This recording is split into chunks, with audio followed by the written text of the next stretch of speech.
stranger in the night. No, I don't wanna see you, baby. Treat me like I'm blind. See, I feel like the man now, so she break her back now. He was talking all that shit.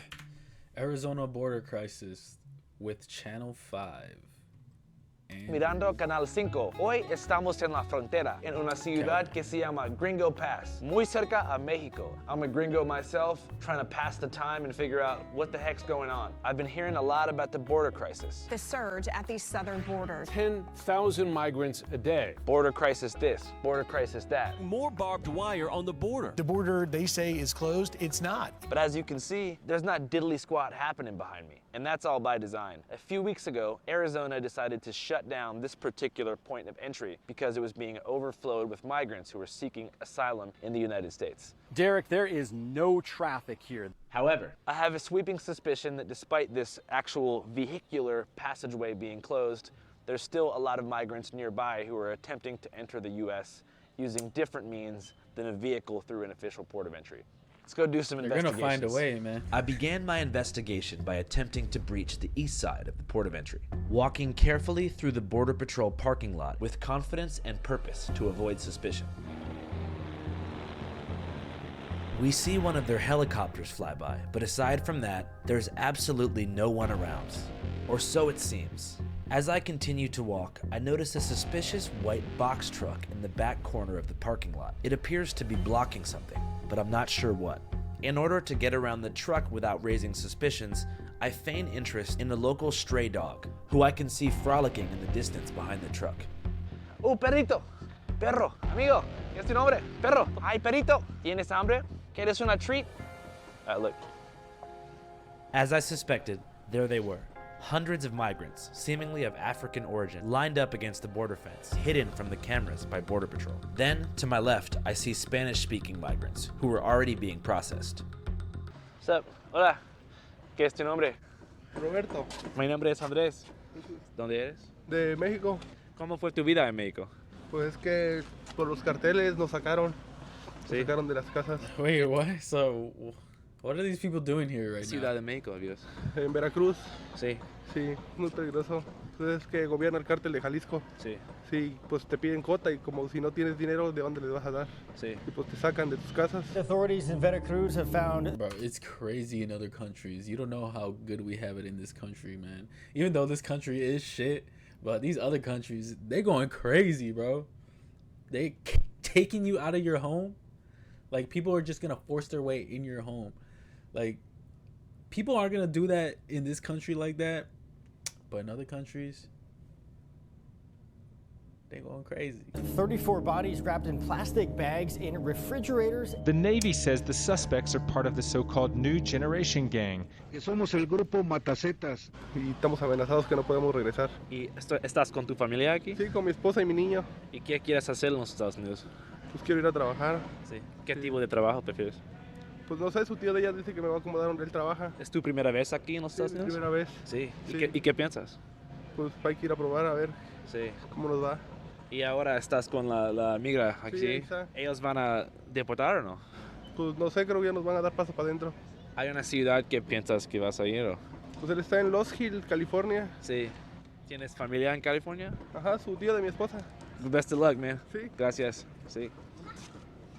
Roberto's ultimate destination was Lost Hills, California, a small working-class town outside of Bakersfield, where the primary industries are pistachio farming and oil field drilling. Hola, ¿qué pasa, mi amigo? ¿De dónde eres? ¿De Sinaloa? ¿Puedes decir tu nombre? Isvin Alberto, Sí. ¿Cuántos años tienes? 12. ¿Y qué piensas sobre los Estados Unidos? No sé, quiero ir a estudiar allá, quiero cumplir mi sueño. Estudiar, es mi sueño aquí en Estados Unidos. Sí. ¿Qué quieres estudiar? Quiero estudiar ingeniero de la agricultura, Sí. en las parcelas, en eso de los riegos y todo. Sí. ¿Sabes inglés o no? No, ¿Quieres aprender? sí. Sí. ¿Cómo fue tu vida en Sinaloa? Pues hay mucho movimiento de eso de las drogas y todo. Sí. Muy feo. Pues la droga, la violencia, todo eso. Sí. ¿Hoy es tu primera vez?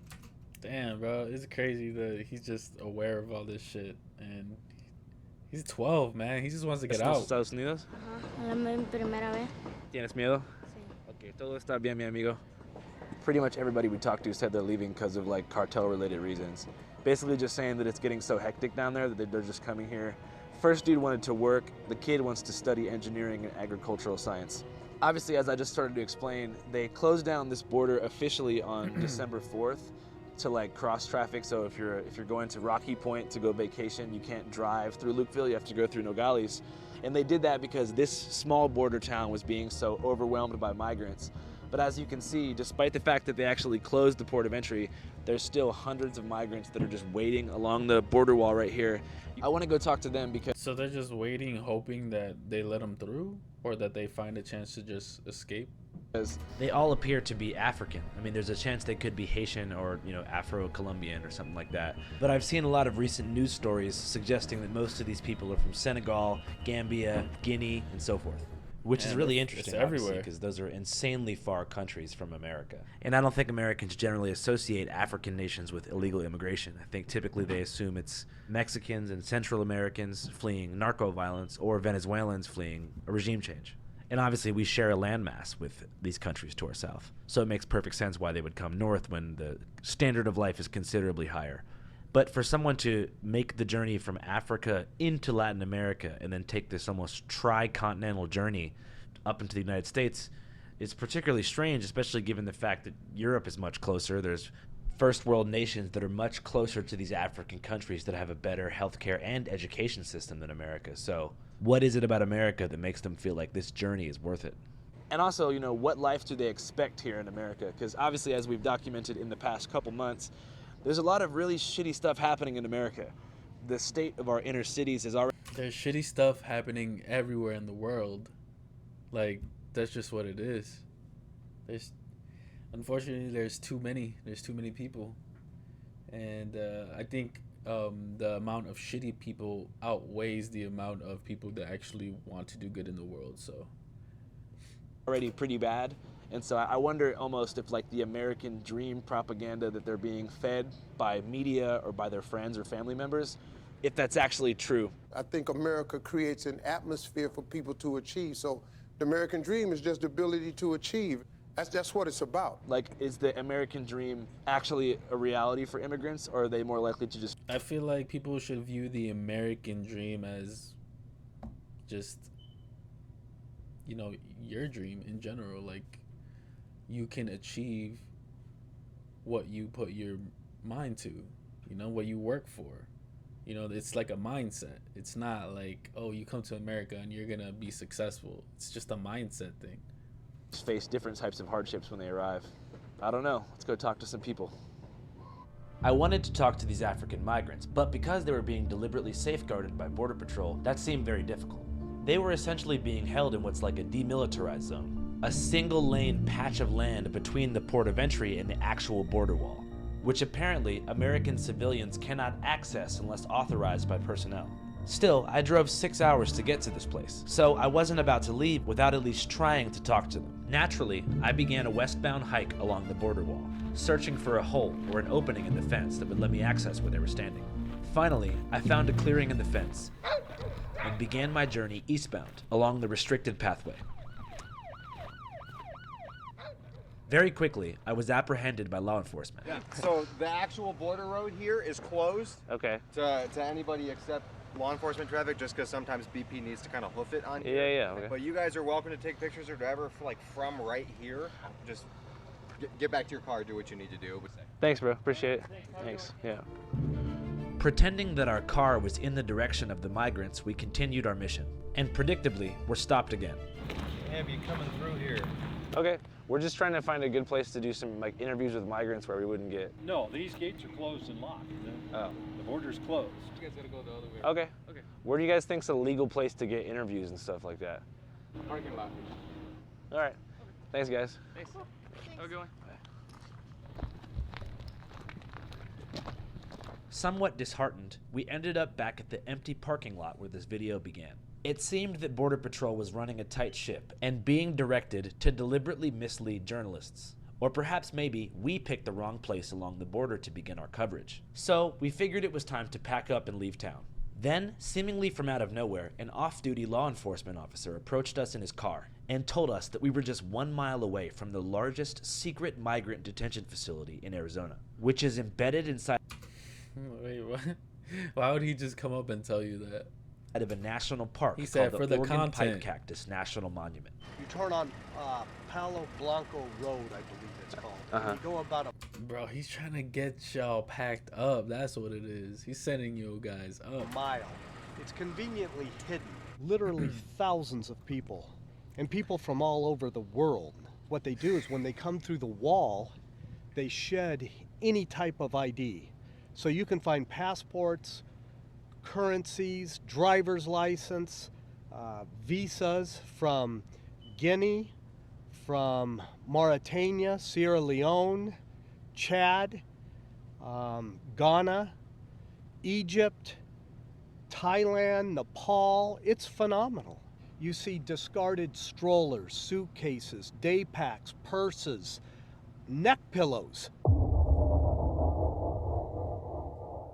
I mean, these aren't the people that were crossing in years past that were just trying to get into California to make a living wage to send back home.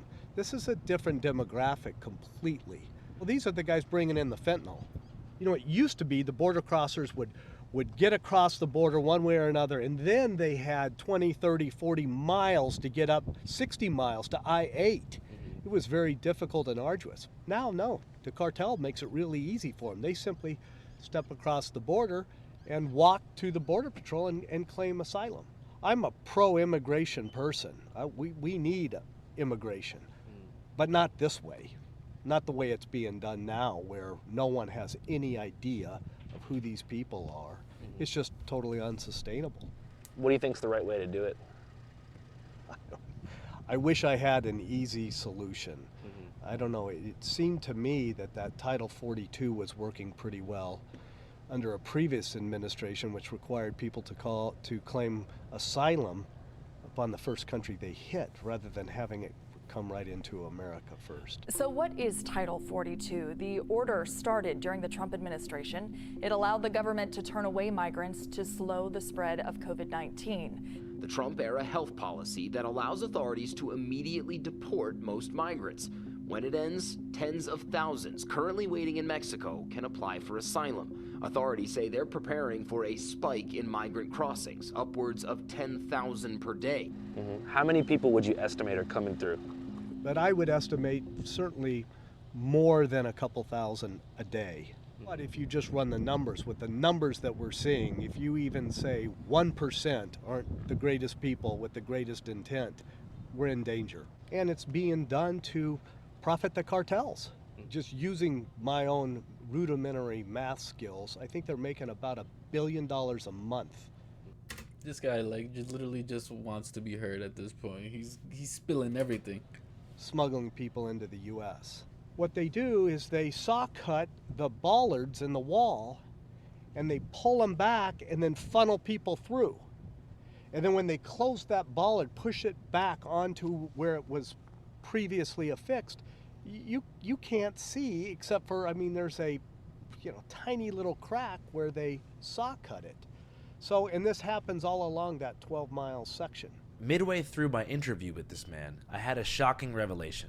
I didn't realize this until after I filmed the interview, but looking back, it actually makes sense.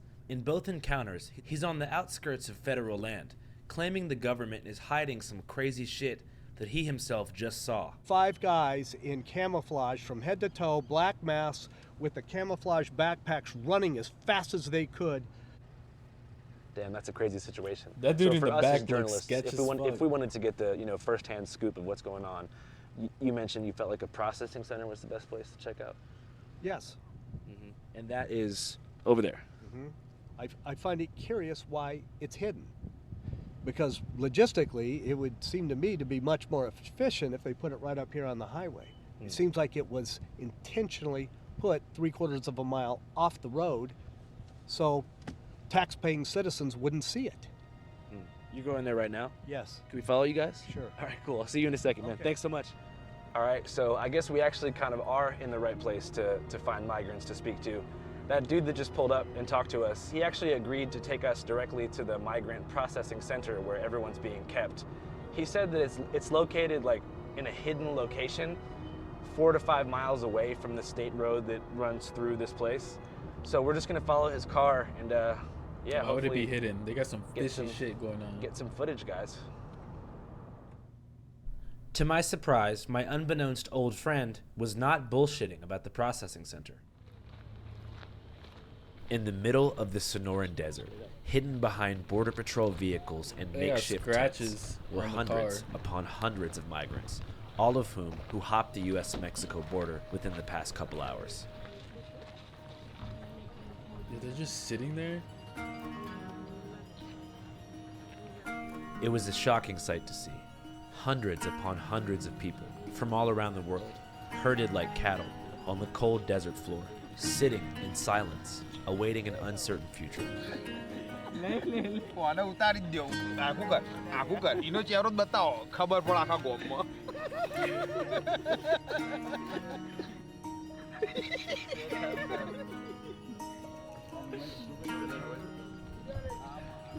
Despite these conditions, spirits are generally high, especially among children, many of whom have been walking, hopping trains, hitching rides, and so forth for weeks and even months.